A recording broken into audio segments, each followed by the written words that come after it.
ভাইয়া, কি করছো এইসব? আমার কেমন জানি লাগছে। আমি কি করলাম? তুই তো বললি ছায়াবাজি দেখতে ইচ্ছে করছে।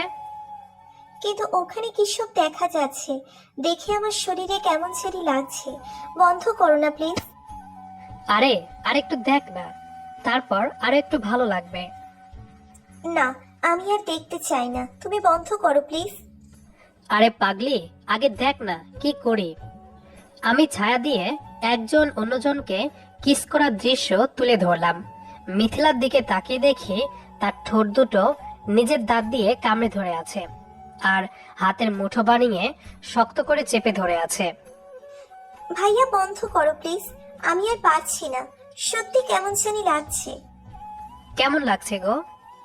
বুঝতে পারছি না তো, শুধু শরীরের ভিতর কেমন জানি করছে। একটু পরে সবকিছু বন্ধ করে মিথিলার দিকে তাকিয়ে দেখি চোখ দুটো বন্ধ করে জোরে জোরে শ্বাস নিচ্ছে। মিথিলা আমার মামার একমাত্র মেয়ে। গায়ে মাংস কম, কিন্তু দেখতে একদম পরীর মতো। বয়স একটু কম হওয়ার কারণে আমি যে মিথিলাকে পছন্দ করি সেটা কখনো বলা হয়নি।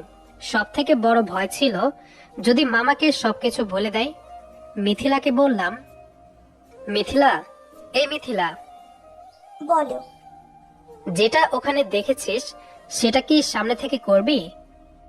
কি বলছো বুঝতে পারছি না। আরে বোকা, ছায়াতে যা দেখেছিস সেটা কি তুই করবি নাকি? না গো, আমার অনেক ভয় লাগে। কোনো ভয় নেই, দেখবি অনেক মজা পাবি। কিন্তু আমার কেমন জানি লাগছে এখন। আরে বোকা, সেটাই তো বলছি। ছায়াবাজির মতো তুইও যদি তেমনই করিস তাহলে আর খারাপ লাগবে না, তখন অনেক মজা পাবি, বারবার করতে ইচ্ছে করবে। সত্যি? আরে হ্যাঁ বাবা, সত্যি। কিন্তু আমি তো পারি না, কিভাবে কিস করতে হয় সেটাও জানি না। আমি আছি না, তোকে সব শিখিয়ে দিব। আচ্ছা তাহলে তাড়াতাড়ি শিখিয়ে দাও না, আমার এখনো কেমন যেন লাগছে। চোখ দুটো বন্ধ করে রেখেছিস তো? হুম। একদম খোলা যাবে না কিন্তু। আচ্ছা। মিথিলা চোখ দুটো বন্ধ করে বসে আছে। আমি আস্তে করে মিথিলার লাল রঙের ঠোঁটের কাছে আমার ঠোঁট দুটো নিলাম। তারপর ফিসফিস করে আবারও বললাম, চোখ কিন্তু একদম খোলা যাবে না। মিথিলা মাথাটা এদিক সেদিক হালকা নাড়িয়ে ইশারায় বলল, হুম। মিথিলার ঠোঁট দুটো কেমন যেন হালকা করে কাঁপছে। আস্তে আস্তে আমার ঠোঁট দুটো মিথিলার ঠোঁটের সাথে স্পর্শ করতেই মিথিলার চোখ দুটো খুলে আবারও বন্ধ করে শান্ত হয়ে গেল। মনে হচ্ছে মোমবাতিতে আগুন দিলে যেমন নরম হয়ে গলে যায়, তেমন গলে যাচ্ছে মিথিলা। আস্তে আস্তে মিথিলা বিছানায় শুয়ে পড়ল। আমি মিথিলার ওপরে শুয়ে তার লাল ঠোঁটে এখনো কিস করেই যাচ্ছি। আমার হাত দুটো তার দু হাতকে আটকে ধরে রেখেছে। মিথিলা নিচে থেকে জোরে জোরে শ্বাস নিয়ে আস্তে আস্তে একের পরে এক শব্দ করে যাচ্ছে। আমি ঠোঁট দুটো সরিয়ে নিয়ে বললাম, এখন কেমন লাগছে সোনা? আরো একটু করো না প্লিজ। আমি আস্তে আস্তে মিথিলার ঠোঁটের কাছে আমার ঠোঁট দুটো নিতেই কারেন্ট চলে আসলো। মিথিলা আনন্দের মুহূর্ত থেকে ফিরে এসে আমাকে বলল, আমার কেমন জানি লাগছে। তুমি কি করলে আমার সাথে? কি করলাম আবার? ছায়াবাজির মতো আমিও তোকে কিস করা শিখিয়ে দিলাম। তাই বলে আমার উপরে শুয়ে এত সময় ধরে করতে হবে? তুই কি কষ্ট পেয়েছিস নাকি? আমি কিছু জানি না, আমার অনেক ঘুম পাচ্ছে। তুমি এখন চলে যাও।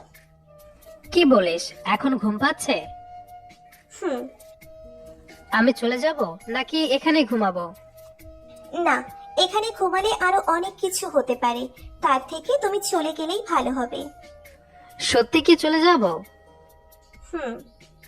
আমি মিথিলার রুম থেকে চলে আসলাম ঘুমানোর জন্য। শুয়ে ভাবনার গহীনে হারিয়ে যাচ্ছি বারবার। মিথিলার শরীরের স্পর্শের আমি পুরো পৃথিবীর সুখ পেয়েছিলাম মনে হচ্ছে। কত সুন্দর নরম শরীর, লাল রঙের ঠোঁট, মনে হয় সব সময় আদর করতেই থাকি। ভাবতে ভাবতে রাতে ঘুমিয়ে পড়লাম। মিথিলা আমার মামার একমাত্র মেয়ে। মামার বাড়িতে মাঝে মধ্যেই যাওয়া আসা হয়। লোকে এমনিতেই কি বলে, মামার বাড়ি রসের হাড়ি। মিথিলাকে আমি কখনো সেভাবে খেয়াল করে দেখিনি, কিন্তু এবার মিথিলাকে দেখে আমি তো পুরাই ফিদা হয়ে গেছি।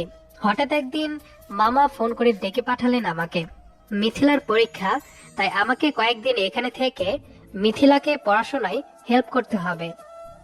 সবশেষে আম্মুকে বলে চলে আসলাম তার ভাইয়ের বাড়িতে। সেই সন্ধ্যা থেকে একটা অঙ্ক বারবার বুঝিয়ে যাচ্ছি, কিন্তু মিথিলা কিছুতেই বুঝতে পারছে না। এই মিথিলা মনে হচ্ছে আমার মান সম্মান মামার কাছে জলে ডুবিয়ে দেবে। যদি আমি পড়ানোর পরেও মিথিলা ভালো রেজাল্ট না করতে পারে, তাহলে মামা মনে মনে ভেবে বসবে আমি ভালোভাবে পড়াতে পারিনি। রাতে সবার সাথে খাওয়া শেষ করে আবারও পড়াতে শুরু করলাম।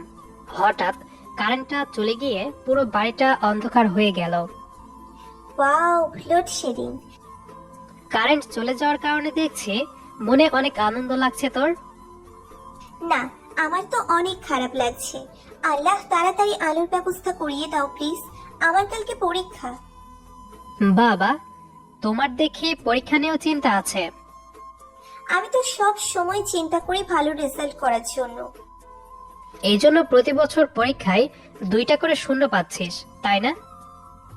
আমার নামে এত বড় মিথ্যে কথা কে বলেছে তোমাকে?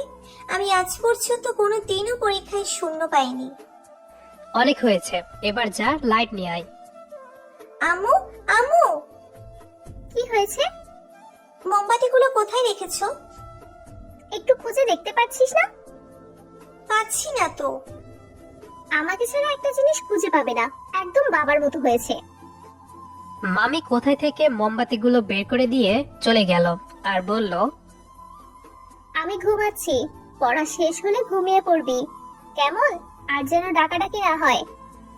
মামি চলে গেল। আমি জানতাম মিথিলা অনেকটা দুষ্ট, কিন্তু আজকে দেখছি পড়াশোনার দিক থেকেও অনেকটা অজুহাত দিয়ে থাকে।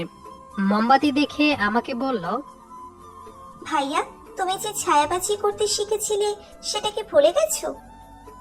না, একটু আমাকে শেখাবে? আগে পরীক্ষা শেষ কর, তারপর শিখাবো, কেমন? একটু শিখবো প্লিজ। আমি তোমাকে পড়তে বলছি কিন্তু। আমার তো সব পড়া হয়ে গেছে।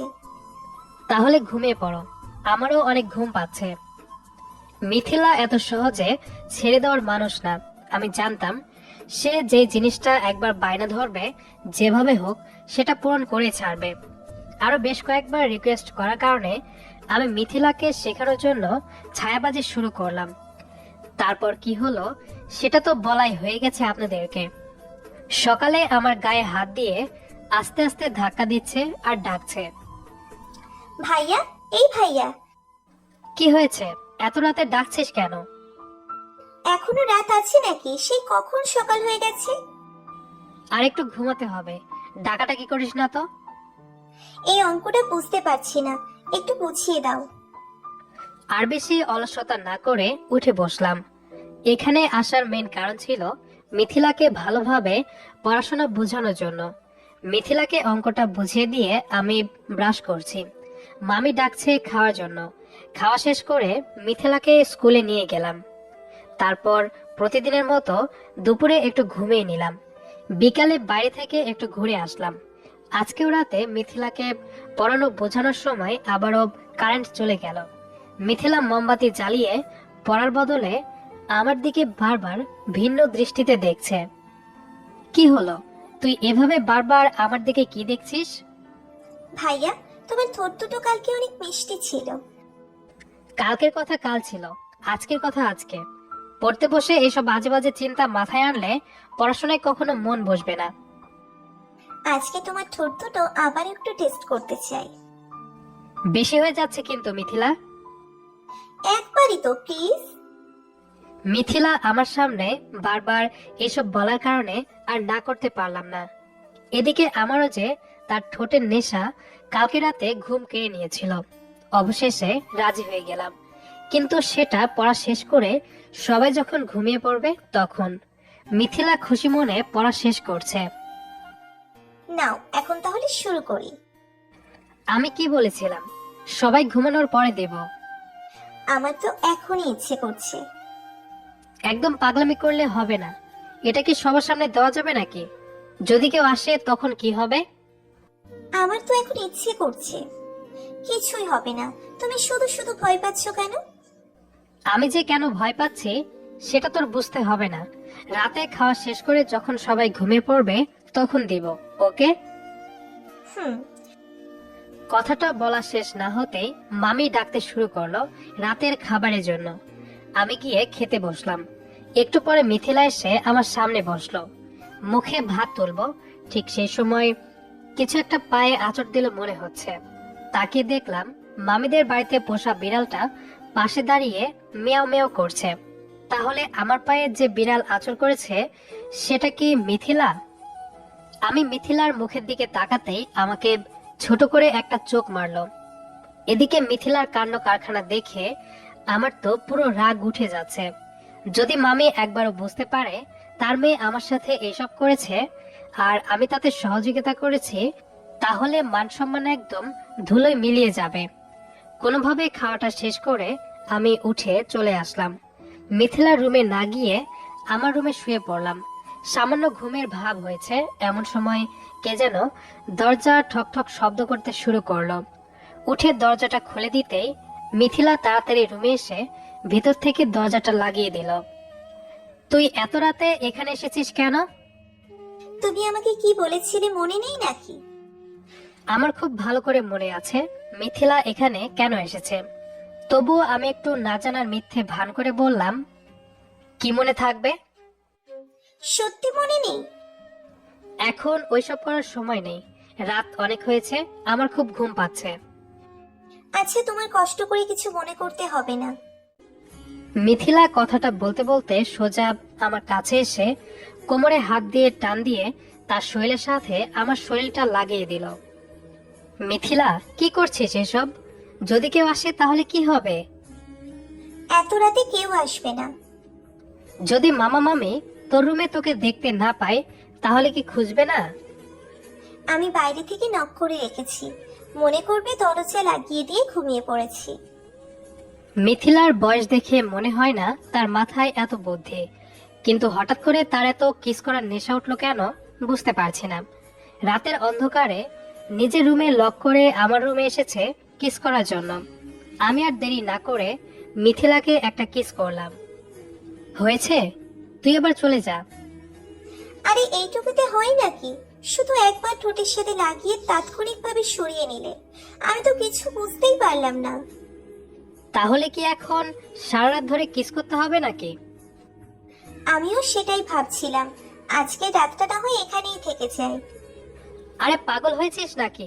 তাড়াতাড়ি চলে যা বলছি। আরে আমি তো মজা করেই বলছিলাম, তুমি শুধু শুধু রেগে যাচ্ছ কেন? আমার রাগ দেখে মিথিলা কথা ঘুরিয়ে নিল। তবে মনে হচ্ছে এই সামান্য কিস করাতে মিথিলা যাবে না। আবারও তার ঠোঁট দুটো আমার ঠোঁটের সাথে লাগিয়ে কিস করতে শুরু করলাম। তারপর মিথিলাকে আমার বুক থেকে সরিয়ে তার রুমে যেতে বললাম। মিথিলা যেতে সংকোচ বোধ করলেও আমার রাগ দেখে চলে গেল। আমার ভুল হয়েছিল সেদিন কিস করে মিথিলাকে হট করানো। সে হয়তো এখন সবসময় কিস করার ভাবনায় ব্যস্ত থাকে। শুয়ে ভাবছি যত তাড়াতাড়ি সম্ভব আমার এই বাড়ি থেকে চলে যেতে হবে, না হলে কখন মিথিলা উল্টাপাল্টা করবে তার ঠিক নেই। পরের দিন সকালে ঘুম থেকে উঠে খেয়ে নিলাম। তারপর মিথিলাকে স্কুলে রেখে এসে মামিকে বললাম, মামি, আমি বাড়িতে যেতে চাই। কেন আয়ন, কোনো সমস্যা হয়েছে নাকি? অনেকদিন হলে এসেছি, আমার মনে হয় বাড়িতে যাওয়া দরকার। অনেকদিন হলো এসেছো মানে? তোমাকে কেউ কিছু বলেছে নাকি? না, আমি সেটা বলছি না। দেখো, তুমি আমার ছেলের মতো, যতদিন ইচ্ছে হবে তুমি এই বাড়িতে থাকবে। আসলে বাড়ির কথা খুব মনে পড়ছে। তাছাড়া মিথিলার তো কঠিন সাবজেক্টগুলোর পরীক্ষা শেষ হয়ে গেছে, তাই না? আজকে তোমার মামা তো বাসায় নেই, ব্যবসার কাজে সকালে শহরে গিয়েছে। তুমি আজকের দিনটা থাকো, কালকে তোমার মামা আসলে দেখা করে যাবে, কেমন? আমি মুখের সামনে হাত নিয়ে ফিসফিস করে বললাম, এতক্ষণে আপনার মেয়ে আমাকে ঠিক রাখলে হয়।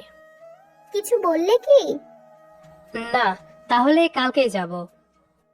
হ্যাঁ, কালকে তোমার মামা আসলে তবেই যাবে, কেমন?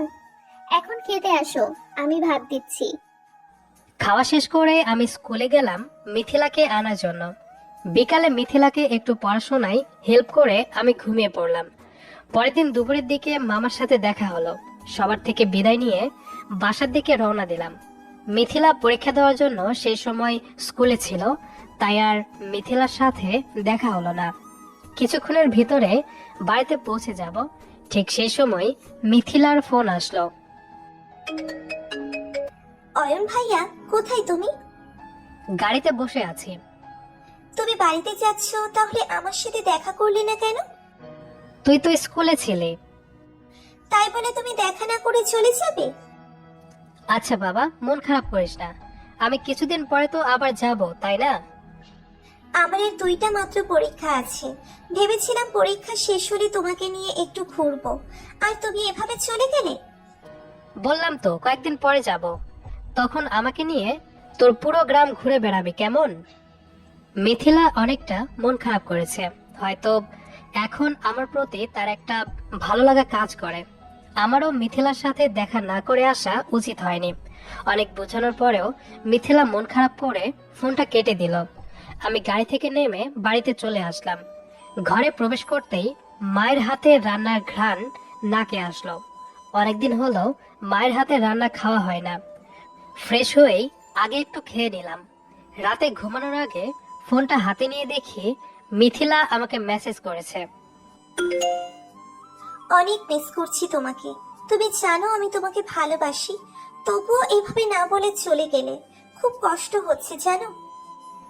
আমি রিপ্লাই দিলাম, দেখ মিথিলা, এটা কোনোদিন সম্ভব না, আর আমাদের এই ভালোবাসা পরিবার কখনো মেনে নেবে না। মামা যদি জানতে পারে তাহলে কি হবে ভেবে দেখেছিস?